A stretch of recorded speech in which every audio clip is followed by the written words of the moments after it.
Welcome to Error 1 Daily Error, the podcast that unpacks the small human errors that led to history's biggest disasters. I'm Eckhard Jan, your host of this show. Today we revisit the Challenger disaster, not just as an accident, but as a cautionary tale of ignored warnings, pressure, and the deadly consequences of putting schedules above safety. It was supposed to be a moment of triumph, a celebration of progress, of human ambition reaching beyond the sky. On January 28, 1986, the world watched as 7 astronauts boarded the Space Shuttle Challenger. Their mission set to inspire a whole generation. Among them, Krista McAuliffe, a schoolteacher who was poised to make history as the first civilian in space. But what should have been a shining moment for NASA turned into an unfathomable tragedy, one that could have been prevented. The American Space Agency NASA was preparing to send a civilian woman on the 25th Space Shuttle mission for the very first time. It was 37-year-old teacher Krista McAuliffe from New Hampshire. She was part of the Teacher in Space project and had been selected from a group of 11,000 applicants. Her task was to win back the trust and interest of the American public in space travel. After all, the Space Shuttle program was expensive. This project was intended to prove how safe and reliable the missions into space had become. McAuliffe was to give 2 lessons in space. The title was, "Where Do We Come From? Where Are We Going? And Why?" It was aimed at millions of school children across the USA. The media interest and attention from the American public was correspondingly high. At 11:38 a.m., the countdown reached 0. T-minus 10, 9, 8, 7, 6. We have main engine start. 4, 3, 2, 1, and liftoff. The engines ignited and Challenger roared to life, climbing into the clear blue sky. Roger, roll, Challenger. Good roll program confirmed. Challenger now heading downrange. For 73 seconds, it seemed like another successful mission. Then, the unbelievable happened. A bright flash, the external fuel tank ruptured. The shuttle, still accelerating, was torn apart in an instant. Millions watched in horror as the fireball consumed Challenger, sending debris plummeting into the Atlantic.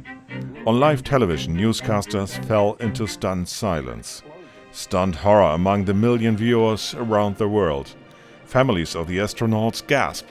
Children who had been gathered in classrooms across the country to watch Krista McAuliffe's historic journey were left confused and heartbroken. All 7 astronauts on board, including Krista McAuliffe, lost their lives. They had no chance for survival. NASA's greatest moment had become one of its darkest. But what had happened? Let's together take a closer look at the error chain. The president at the time, Ronald Reagan, immediately ordered a comprehensive investigation. The commission consisted of 14 members. These included the best scientists and experts from American aerospace industry. Prominent astronauts were included, such as Neil Armstrong, and also the famous Air Force pilot Chuck Yeager, who was the first person to break the sound barrier in an airplane. Another member was the famous Nobel Prize winner for physics, Richard Feynman. And Feynman in particular asked many uncomfortable and critical questions during the investigation. These questions subsequently exposed significant organizational failures within the NASA organization. The investigation commission was able to draw on a large number of video recordings and data recordings for its evaluation. It quickly became apparent that the first explosion was triggered by one of the 2 side-mounted booster rockets.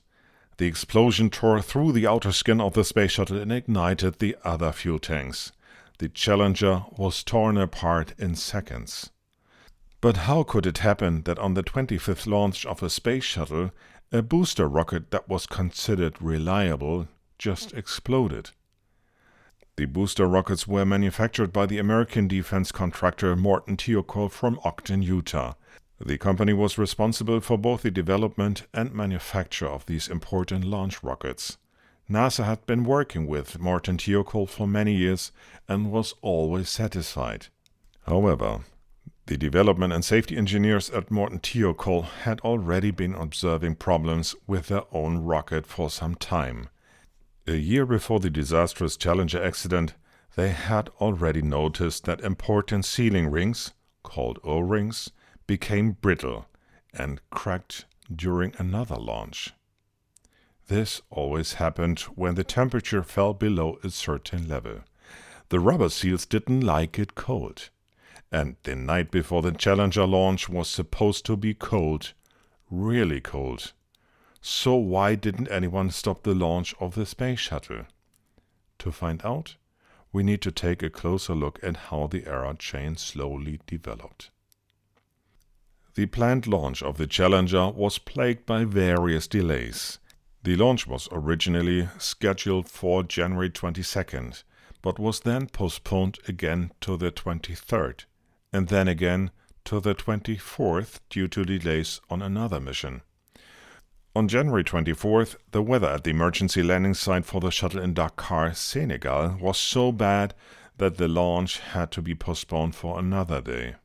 This time, Casablanca was chosen as the new emergency landing site. However, Casablanca was not equipped for a night landing for the shuttle, so that the takeoff had to be postponed for another few hours, this time to the following morning. But even this time, the slot could not be kept, so it had to be postponed again. By now it was the 26th of January, 4 days behind schedule, while the American public waited daily and slowly lost patience. Unfortunately, the weather was so bad that the launch had to be postponed again. When all the conditions were right on January 27th, the ground crew was unable to remove the closing device from the orbiter hatch. And again, for the 5th time in a row, the launch had to be postponed. This time to Tuesday, January 28th. The weather forecast was good for that particular day. The only exception was that it was going to be very cold at night.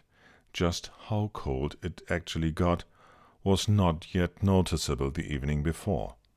What was noticeable, however, was the massive pressure on everyone involved. As before every start, various safety checks had to be carried out the day before. The decision-making process goes through 4 different safety levels or checks. At each of these levels, engineers and managers were responsible for clearing the start. The decisions had to be made at 4 different areas. The critical level that evening was between levels 3 and 4. On one side there were the responsible engineers of Morton Thiokol, and on the other, called level 3, the NASA employees responsible for the so-called Flight Readiness Review. Morton Thiokol called a meeting the night before the launch. They had concerns about the temperature forecast for the night. During the meeting, Morton Thiokol's safety engineers issued a recommendation to not launch below 53 degrees, that is Fahrenheit. The NASA staff complained loudly that it was too late for such concerns. The meeting was then interrupted. During the break, Morton Thiokol's management put massive pressure on its own engineers and demanded that they finally put on their management hats. The engineers still had clear concerns, but were intimidated and said nothing more. As was found out later, they expected that there would be ultimately further safety levels in the decision to launch. And besides, NASA knew that cold temperatures were not good for the seals, they thought. Not making a decision or leaving it to others is called kicking the can down the road. During the investigation, the Commission elaborated if not only the wrong decisions were made, but also whether these decisions were based on incorrect assumptions. For example, the investigation member Feynman, the Nobel Prize winner in physics, criticized the calculated safety factor. NASA had always stated that the factor was 3. However, Feynman discovered that the NASA engineers had completely misinterpreted the factor. Early tests on the booster rockets showed that a third of the sealing ring's diameter on the launch vehicle burned through. NASA engineers described this result as proof that the sealing rings had a safety factor of 3. Feynman was stunned by the extent of this misunderstanding. A safety factor refers to building an object so that it can withstand more force than is needed to destroy it. Here's a quick example to illustrate the point. A bridge is built to typically withstand a 1-ton load from a truck. A safety factor of 3, therefore, means that the bridge actually has a stability that would correspond to a maximum load of 3 tons. That means 3 times as much. However, if 1/3 of the bridge cracks under a 1-ton load, this does not mean that it would withstand a 3-fold load. In this case, it would have no safety factor at all. Feynman was extremely concerned because NASA management had not only misunderstood this concept, but had reversed it. They claimed that the seal had a higher level of safety, when in fact it was defective and unsafe. You can probably see by now how this error chain developed. Incorrect assumptions about safety factors, then delays, increasing public pressure, time pressure, and despite all the apparent safety mechanisms, the decision to launch was waved through at many levels. In its report, the Investigation Commission found that several NASA employees were aware of the problem, but said nothing at the crucial moment. They all kicked the can down the road. The investigation report also stated that communication errors led to the wrong decision to launch the Challenger. It was based on incomplete and misleading information. There was a discrepancy between the technical data and the assessment by NASA management. As a result, important flight safety issues did not reach the right decision-makers. The night before the start, the temperature dropped to 26 degrees Fahrenheit. That's 27 degrees colder than permitted. Clearly and undoubtedly far too cold for the sealing rings. However, the decision to launch the Space Shuttle had long since been made. It was never questioned thereafter. The error chain continued and led to this tragic disaster. It could have been so easy to interrupt it early on. The 7 astronauts paid for this error with their lives. So, what can we learn from Challenger? The disaster wasn't just about a faulty O-ring. It was about culture, the pressure to perform, the willingness to overlook inconvenient truths, the illusion that past success meant future safety. It's a mistake that's been made before and will be made again if we are not careful. Because when warnings are ignored, when voices are silenced, when risk is downplayed in the name of progress, disaster is only a matter of time. And that's it for this episode of Error 1. If you found this story compelling, share it with someone who might too. And remember, small mistakes can have big consequences. Until next time, stay curious, stay critical, and never ignore the warning signs. And don't forget to subscribe to my podcast so you never miss an episode. If you want to learn more about this concept, you can now download my award-winning book, Error 1. Or just visit my website www.error1.net. With this in mind, I say thank you very much for listening, and as we say in Germany, bleiben Sie sicher, stay safe, and talk to you next time.